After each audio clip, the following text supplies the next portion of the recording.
Welcome to The Explainer. Today, we're diving into one of the most shocking miscarriages of justice in modern British history. It's a story that's almost hard to believe, about how a trusted national institution literally destroyed the lives of hundreds of its own people, all because of a faulty computer system. But, this story doesn't really start with a computer. It starts with real people and with just unimaginable suffering. This quote is from Seema Misra. She was a subpostmaster and she was sent to prison, pregnant, and completely innocent because a computer said she was a thief. And the thing is, Seema wasn't an isolated case, not even close. She was one of over 900 people. These are pillars of their local communities who were prosecuted by their own employer, the Post Office. And what was their crime? Simply trusting a computer system that was, fundamentally broken.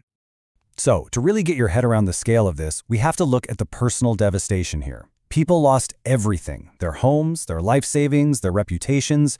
In some absolutely tragic cases, they even lost their lives. This was basically a phantom crime wave, manufactured entirely by a machine. Seema Misra's story is just a brutal snapshot of this reality. Just try to imagine this. In 2010, while she was pregnant, she gets convicted of stealing 74,000 pounds, a shortfall that never even existed.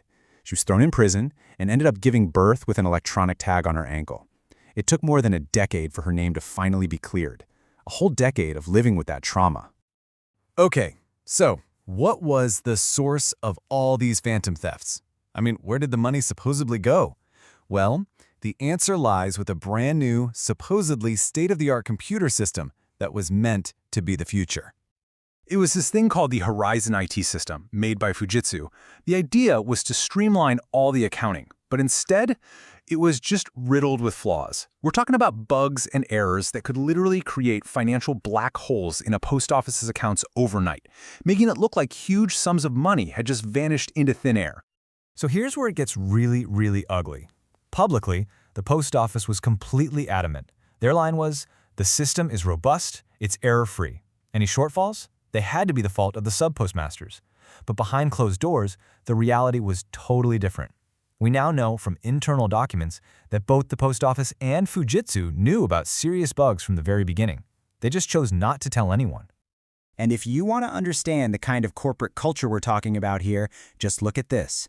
When Seema Misra was convicted and sent to prison, Post Office executives were literally sending each other emails celebrating. Brilliant news, a perfect result. The perfect result wasn't justice, it was protecting the reputation of their broken computer system, even if it meant destroying an innocent woman's life. The consequences of this relentless denial, of this cover-up, they were absolutely catastrophic. The numbers just paint a devastating picture. Over 900 people prosecuted, 236 of them sent to prison, thousands had their finances completely wiped out, and tragically, more than a dozen people took their own lives, just unable to bear the weight of it all. You have to remember, for years, all these victims were suffering in total isolation. Every single one of them was told, "It's just you. You're the only one. You must be incompetent or dishonest." They thought they were alone. But that whole narrative started to crumble when they finally found each other. A real breakthrough came in 2009, when an article finally blew the lid off this thing, showing it was a systemic problem. And that's when a former subpostmaster named Alan Bates, who'd been through it himself, decided to do something. He founded the Justice for Subpostmasters Alliance, turning his own personal battle into a collective fight for everyone. And look, this timeline just shows you the sheer persistence it took. This wasn't a quick fight. This was a grueling, decade-long war against a corporate giant that used every trick in the book to silence them. They even shut down their own investigation when it started to prove the victims were right all along. So after all those years of being ignored, dismissed, and bullied, the campaign finally came to a head in a massive high court battle. Alan Bates and 554 other subpostmasters finally got their day in court. And the result? Well, it changed absolutely everything. The verdict was just a complete and total vindication. In 2019, the judge, Mr. Justice Fraser, delivered a blistering judgment. He said the Horizon system was not remotely robust. He confirmed what these victims had been screaming for 20 years. The machine was broken, not the people. This incredible ruling forced the Post Office to settle the case, paying out £58 million. But here's the catch. After paying the crippling legal fees it took to even get to court, the victims were left with just a tiny fraction of that. So it was a massive moral victory for sure, but real financial justice was still a long, long way off.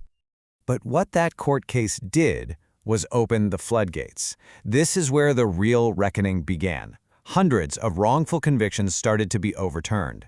The government was finally forced to step in, setting up compensation schemes that now total over £1.2 billion. The true, horrifying scale of this thing was finally out in the open. So yeah, the High Court battle wasn't the end of the story. It was just the beginning of a national reckoning.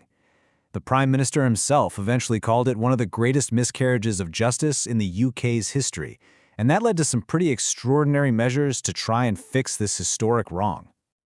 A full-blown public inquiry was launched to get to the bottom of the cover-up. Then, the government did something pretty much unheard of. They passed a new law to just wipe out all the convictions in one go, something that normally only the courts can do.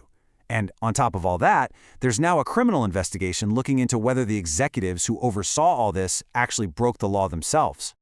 And the man who kicked this whole thing off? Alan Bates. The quiet, incredibly determined leader of this fight was eventually knighted for his services to justice. After a battle that lasted more than 20 years, Sir Alan Bates finally got his own compensation, a real testament to his unbelievable tenacity.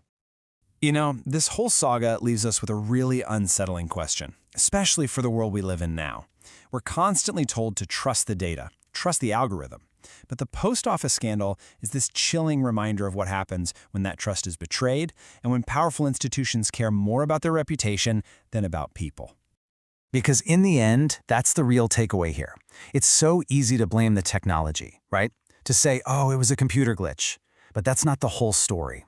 The computer made errors, yes, but humans made choices. They chose to deny the truth, to bully innocent people, and to prosecute them for years on end. Technology will always have flaws. The real catastrophe, the real disaster, is when our institutions lose their humanity.